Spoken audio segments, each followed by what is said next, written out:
Hello to all of you, my organic farming enthusiasts, and welcome back to yet another video on our tiny garden. And here we are always dedicated to the science and the art of organic farming.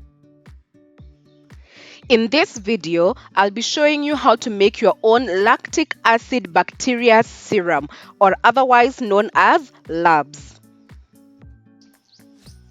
One of the most popular ways of making lactic acid bacteria, or what we call as labs, is by using rice wash water, where we wash uncooked rice and then we take the cloudy water, allow it to ferment for about 3 days, and then we use this ferment as an inoculant when we are adding fresh milk. As a microbiologist, I highly discourage the use of rice wash water when making your lactic acid bacterium serum.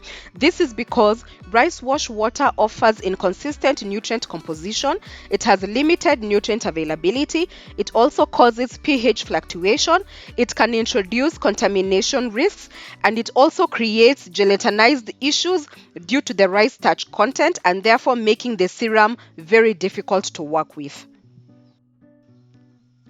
I highly recommend the use of already fermented milk as an inoculant for lactic acid bacteria serum production, as it offers advantages like consistency, the availability of desired lab strains, enhanced fermentation efficacy, reduced contamination risks. It is also time saving, and this approach ensures reliable and efficient lab serum production with known lab strains and sensory attributes, therefore simplifying the process and yielding consistent results.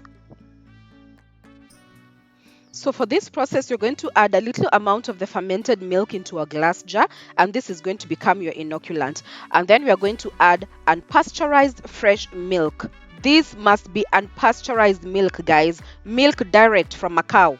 That's the best milk for you to use. Next, we are going to cover our glass jar or whatever container you're using with a breathable material.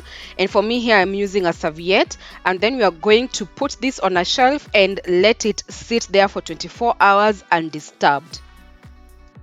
Lactic acid bacteria encompass a diverse group of microorganisms with numerous applications in the food industry and health. Lactobacillus strains are known for their probiotic properties and are commonly found in yogurt and sourdough bread. We also have Streptococcus, and particularly Streptococcus thermophilus, which plays a crucial role in yogurt production. We also have Bifidobacterium, which is vital in maintaining a healthy gut microbiome and is commonly used in probiotic supplements. We also have leuconostoc, which contributes to the fermentation of sour vegetables like sauerkraut and kimchi, while pediococcus is essential in the fermentation of pickles and certain beer styles. Lactic acid bacteria offers numerous advantages to plants when integrated into agricultural and gardening practices. These beneficial effects include enhancing plant growth by fixing atmospheric nitrogen, therefore making it more accessible to plants. Lactic acid bacteria can also act as biocontrol agents, therefore curbing the growth of plant pathogens and reducing the reliance on chemical pesticides. Moreover, these bacteria assist plants in tolerating environmental stress factors like drought, salinity, and extreme temperatures. They solubilize nutrients in the soil, making them more readily available for plants, thereby improving overall plant health. Additionally, lactic acid bacteria contributes to the development of well-structured and healthy soil, which is essential for optimal plant growth. They can also be used to produce biofertilizers, providing an organic alternative to chemical fertilizers and assisting in detoxifying soil by breaking down contaminants in a process known as bioremediation.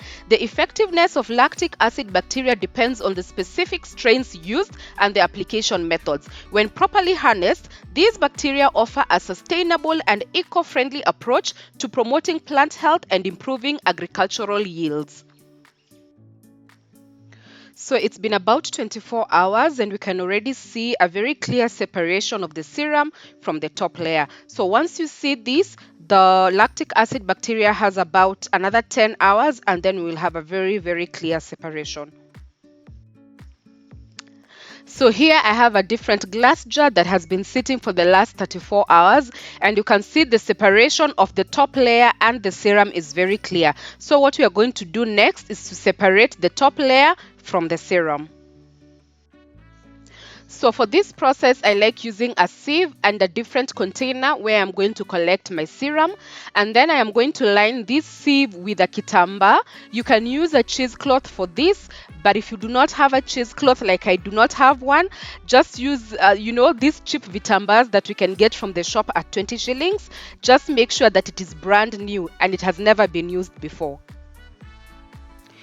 You will then pour the serum over it. Do this very, very gently because we do not want to break up the top layer. So do this until it's all done. Once you're done, you will then store your lactic acid bacteria serum in a different glass jar, and you need to use this in the next couple of days, and you must store it in the refrigerator. However, if you do not have a refrigerator, then we can store this long term, and I'll show you later on in the video how to store it long term just on your shelf. So next, we are going to extract the left serum from our top layer. Please do not discard this layer. I'll show you what you're going to do with it. So just put it or wrap it around your cloth and then put some sort of weight on top of it and give it some time, like about 2 to 3 hours, until all the serum that was left in there is fully extracted. It's been about 3 hours and this is how our top layer is looking like. We have more serum over there, and this top layer is what is called as a farmhouse cheese. This you can easily enjoy with a little bit of salt. It's so good for you. It is full of probiotics, very good for your gut system. So enjoy this, please. So I like to enjoy it this way. Alternatively, you can just whip this up with a little bit of butter and make some really delicious cream cheese that you can enjoy with your pastry. Remember, I said the lab serum must be stored in the fridge. This is because the cold temperatures help slow down bacterial activity and therefore it extends their shelf life.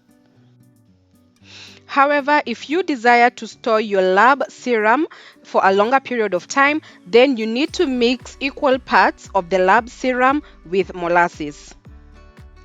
The science behind it lies in the ability of lactic acid bacteria to ferment molasses sugars, therefore producing lactic acid and a lower pH. This combination inhibits harmful pathogens, promotes beneficial microorganisms, and releases nutrients from the molasses. The molasses also act as an essential energy source, therefore facilitating bacterial growth, and the resulting mixture can be preserved because of its natural acidity.